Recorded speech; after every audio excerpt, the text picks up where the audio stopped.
Agora o nosso papo é sobre saúde. Qual é o momento certo para levar um menino ao médico urologista? Muitos pais se questionam acerca da idade ideal para começar os cuidados com os meninos. No entanto, a avaliação urológica de crianças começa na fase gestacional e se estende após o nascimento até a idade adulta. E para falar mais sobre esse tema, aqui conosco eu convido o Dr. Rodrigo Trivilato, que é urologista. Boa tarde, doutor. Boa tarde, Cleide, tudo bem? Que bom revê-lo. É sempre uma delícia estar aqui com vocês. Ai, bom demais. Tudo bem, né? Tudo jóia. Vamos sentar? Vamos.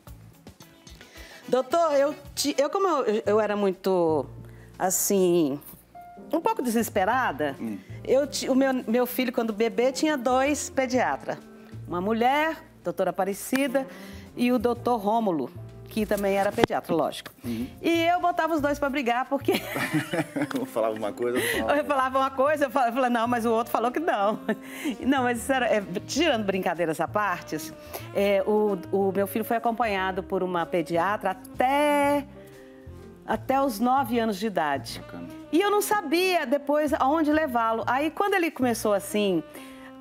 aparecer algumas coisinhas de questões que ele perguntava sobre sexualidade. Eu falei, não, menino, você é muito novinho para ficar perguntando essas coisas.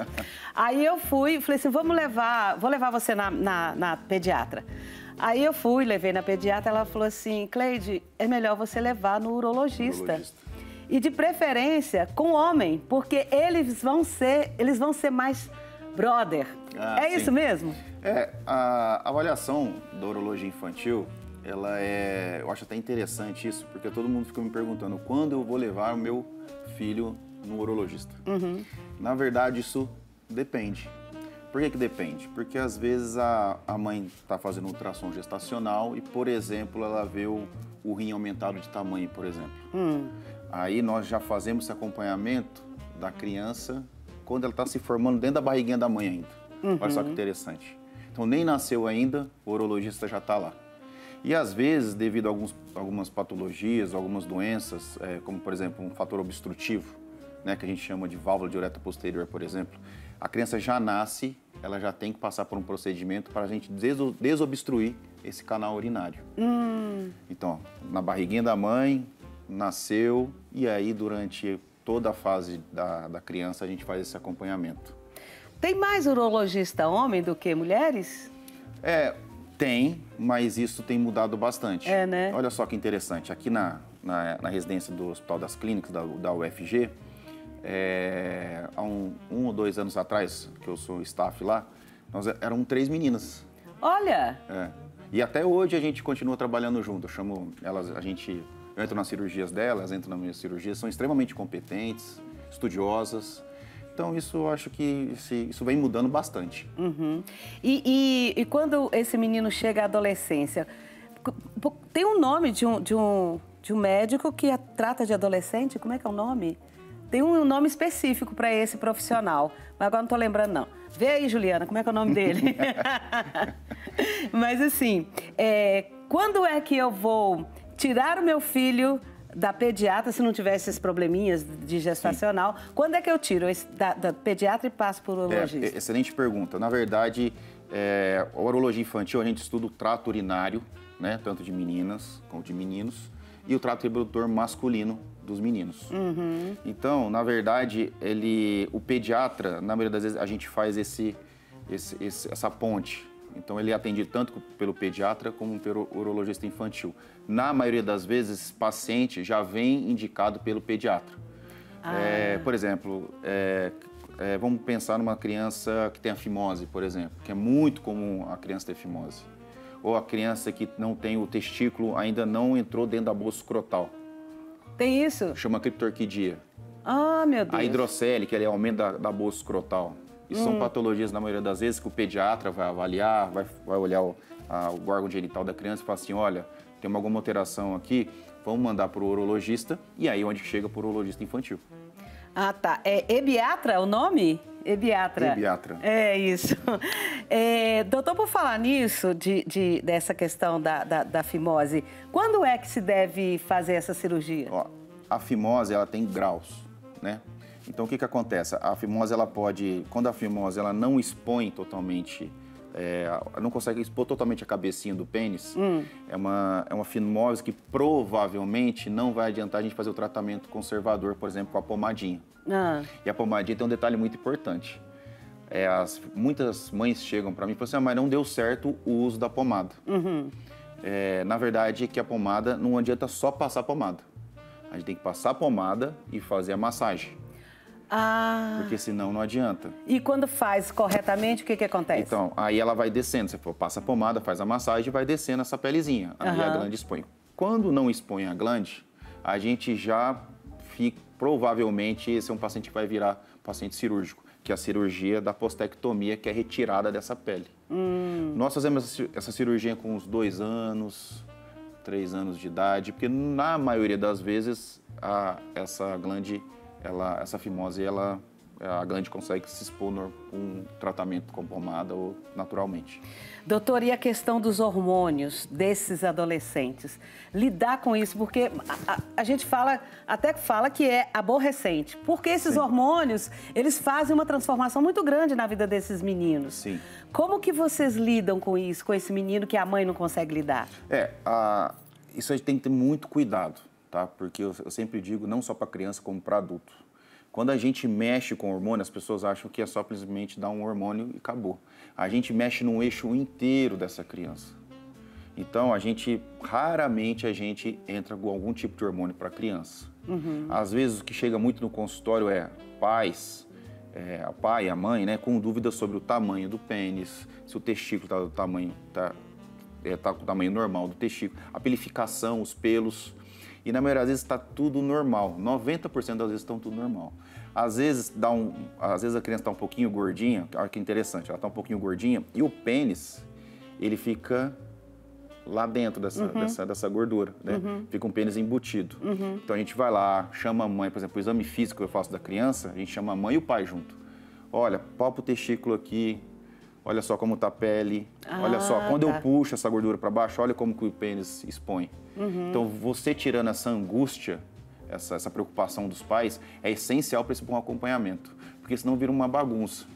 Não, o pênis dele é pequeno, precisa entrar com hormônio. E, na maioria das vezes, não tem nada que fazer nada disso. E essa questão de hormônio é muito séria, né? Muito séria, muito séria. A gente tenta não mexer muito, só quando quando precisa mesmo entrar com o tratamento, a gente faz o tratamento hormonal.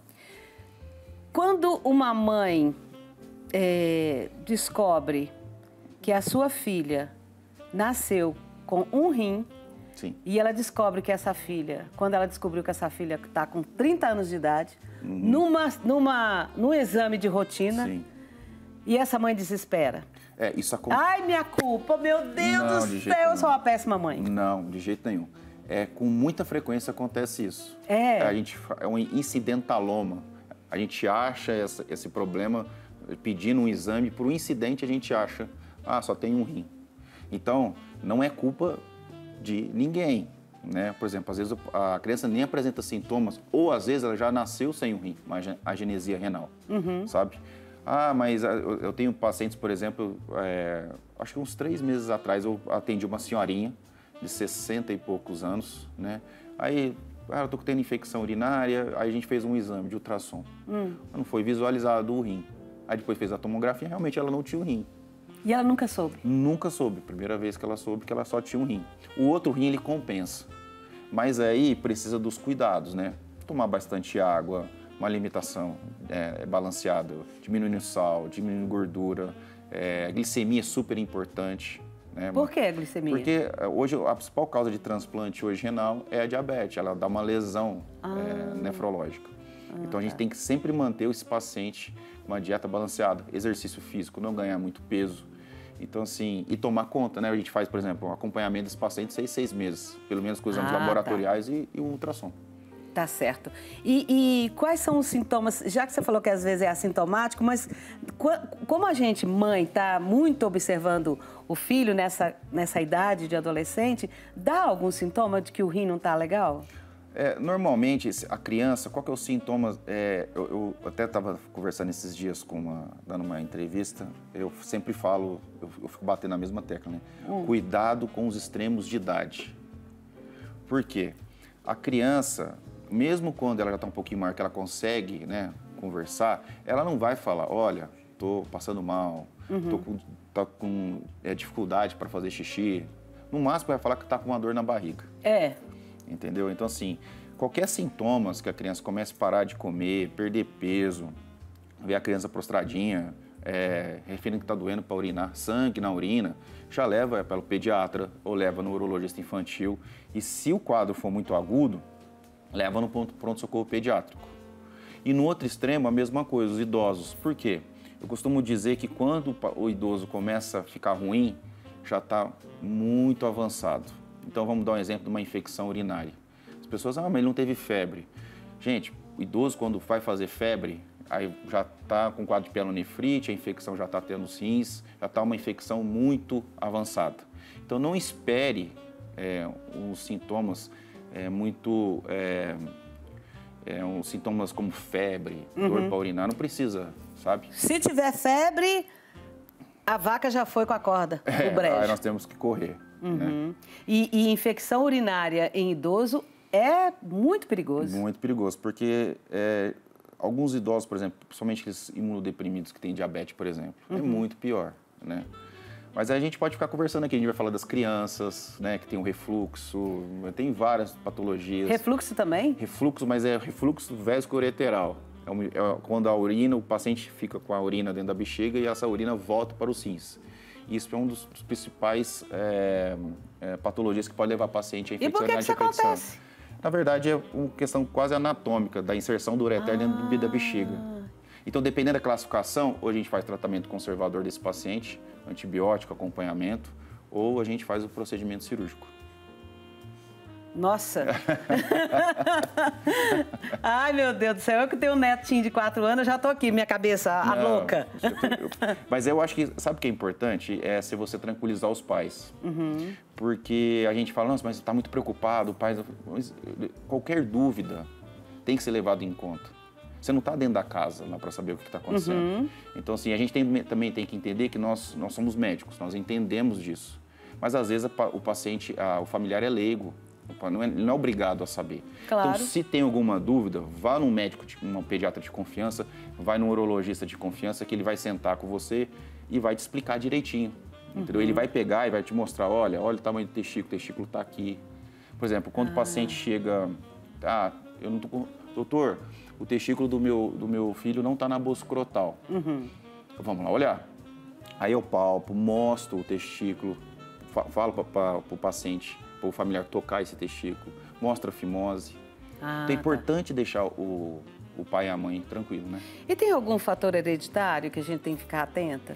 Sim, na maioria das vezes a clitorquidia às vezes alguns dos pais ou dos avós já tiveram clitorquidia. O que é isso? Aqui, o testículo fora da bolsa escrotal. Tá. Entendeu? Quando você vai ver, por exemplo, o paciente tem uma fimose, o pai também tem fimose, às vezes já até operou. Muitas vezes eu chego no consultório e falo, eu já operei fimose quando eu era mais jovem. Aí já levo os dois menininhos com fimose. Então, assim, ai, meu Deus. Isso é uma coisa que é interessante. E algumas cirurgias, como por exemplo essa da clitorquidia, do testículo que não está na bolsa escrotal, ela tem que ser realizada. Porque esse testículo, ele tem maior chance de virar um câncer, por exemplo. Nossa. Então, assim, isso é o timing que a gente fala. Então, a gente opera esse paciente entre 18 meses, 1 ano, 18 meses, até 1 ano a gente opera esse paciente. Porque eu tenho que deixar esse testículo dentro da bolsa escrotal. Então, mamães, vamos fazer aí uma varredura no seu neném, ver tudo direitinho, alguma coisa, sinal de alguma coisa que não está normal, vá no pediatra, vá no urologista, corre. Sim. Porque não cuidar é bem pior, né, doutor? Porque, por exemplo, esse testículo ele vai atrofiar, ele vai diminuir de tamanho. Pode não ser pai no futuro, sim, né? E eu falo, quanto antes a gente tratar, melhor, mais chance desse testículo, de tentar colocar ele dentro da bolsa. Não é raro às vezes que eu vou operar um paciente muito mais velho, 12 anos, 10 anos de idade, que a gente faz a incisão para tirar o testículo, na hora que a gente vai ver o testículo, não tem nada de testículo, a gente tira o testículo. Né? Nossa, que triste. Mas o outro testículo, novamente, né, que nem o rim. O outro testículo, ele dá conta do recado depois. Doutor, muito obrigada por você ter vindo. Obrigado a você.